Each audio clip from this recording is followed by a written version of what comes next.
Saudara-saudariku terkasih, jumpa kembali dengan saya Clemens Hayun SVD dari KKI Unasangta Den Haag. Pada minggu biasa ke-13 ini, kita diajak untuk membuka hati, untuk berani mengambil keputusan mengikuti Yesus, Tuhan dan Guru kita. Mari kita awali sajian Kopi Rohani ini dengan berdoa. Dalam nama Bapa dan Putra dan Roh Kudus. Amin. Allah Bapa yang Maha Baik, kami berterima kasih kepadamu atas kebaikan-Mu yang terpancar dalam diri Yesus. Dia mengajarkan dan memberikan contoh bagaimana kami harus melaksanakan kehendak-Mu. Kobarkan dalam hati kami tekad, keberanian dan keyakinan untuk mengikuti Yesus, Tuhan dan Penyelamat kami, kini dan sepanjang masa. Amin.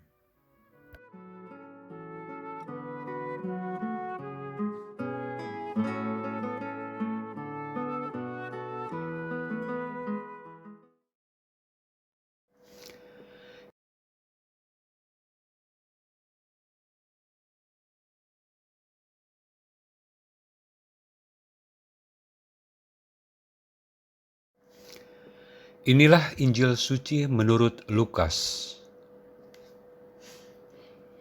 Ketika hampir genap waktunya Yesus diangkat ke surga, ia mengarahkan pandangannya untuk pergi ke Yerusalem. Dan ia mengirim beberapa utusan mendahului dia. Mereka itu pergi, lalu masuk ke suatu desa orang Samaria untuk mempersiapkan segala sesuatu baginya. Tetapi orang-orang Samaria itu tidak mau menerima dia, karena perjalanannya menuju Yerusalem. Ketika dua muridnya yaitu Yakobus dan Yohanes melihat hal itu, mereka berkata, "Tuhan, apakah Engkau mau supaya kami menyuruh api turun dari langit untuk membinasakan mereka?"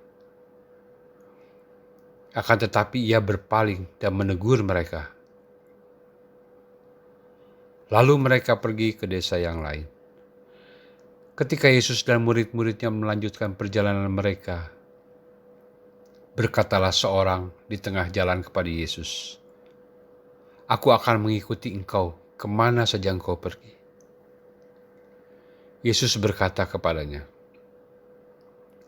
"Serigala mempunyai liang dan burung mempunyai sarang, tetapi Anak Manusia tidak mempunyai tempat untuk meletakkan kepalanya." Lalu ia berkata kepada seorang lain, "Ikutlah aku." Tetapi orang itu berkata, "Izinkanlah aku pergi dahulu menguburkan Bapakku."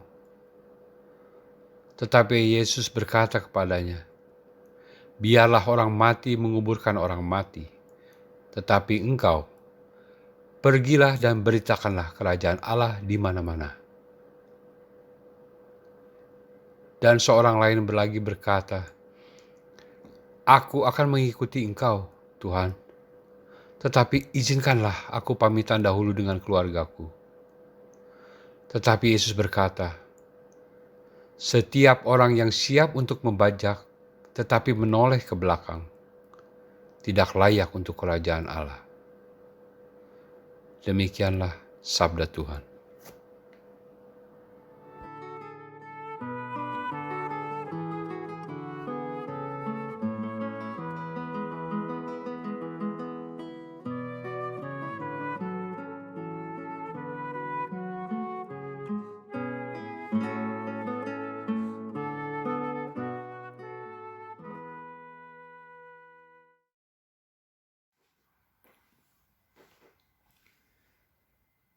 Saudari dan saudaraku terkasih, Injil yang barusan kita dengar tadi mau mengingatkan kita untuk membuat pilihan dalam kehidupan kita.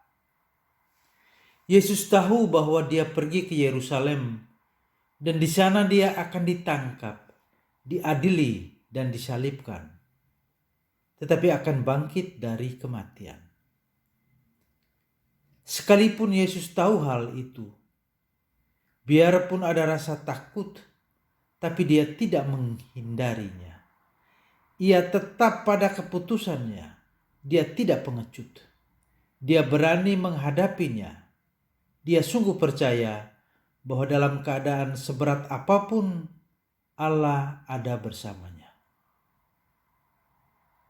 Juga Injil tadi mau mengajarkan kita mengapa tekad, keberanian dan keyakinan itu penting dalam mengambil keputusan dalam hidup kita. Saya pun ingin menyampaikan 3 hal dari bacaan Injil tadi. Pertama, Yesus berkata bahwa serigala mempunyai liang dan burung mempunyai sarang, tetapi dia sendiri tidak memiliki rumah, tempat tinggal, tempat untuk meletakkan kepala. Dia tidak hidup untuk menjadi kaya atau berkuasa. Tidak ingin memiliki ambisi akan kekuasaan dan tidak bernafsu mengejar kekayaan.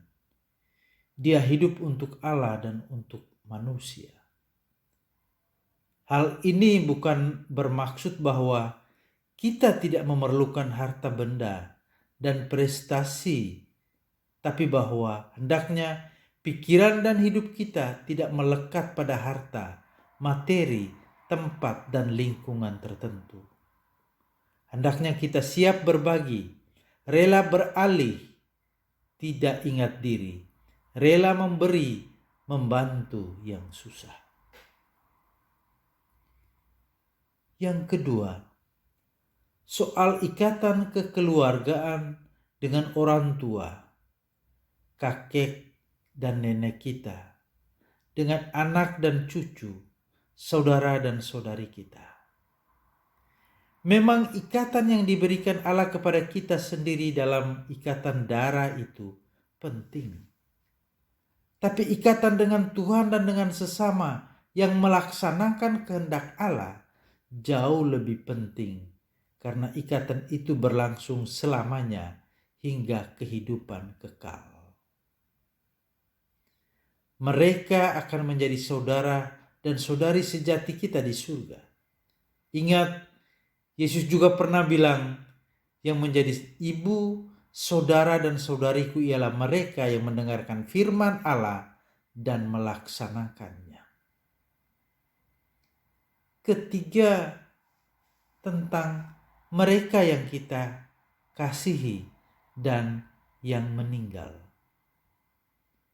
Biarlah orang mati menguburkan orang mati, kata Yesus. Tentu saja kita tidak boleh mengertinya secara harafiah. Juga bukan berarti bahwa kita tidak boleh mengucapkan selamat tinggal atau selamat jalan kepada orang yang kita cintai dengan cara yang bermartabat. Tetapi merawat yang masih hidup jauh lebih penting dan mengarahkan diri pada keselamatan di dunia yang akan datang. Serta mewartakan bahwa Yesus adalah jaminan hidup baru. Inilah prioritas utama. Dan bahwa sebagai pengikut Yesus, kita tidak hanya menunjukkan tekad, keberanian dan keyakinan, tetapi juga kebajikan lain yang kita butuhkan untuk mengikuti Yesus, yakni coba meniru, mencontohi Yesus. Mari kita coba. Mari kita berusaha melakukannya. Amin.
Saudara-saudari terkasih, mari dalam siara hidup kita berusaha untuk mendekatkan diri dengan Tuhan dan mendekatkan diri kita dengan satu sama lain.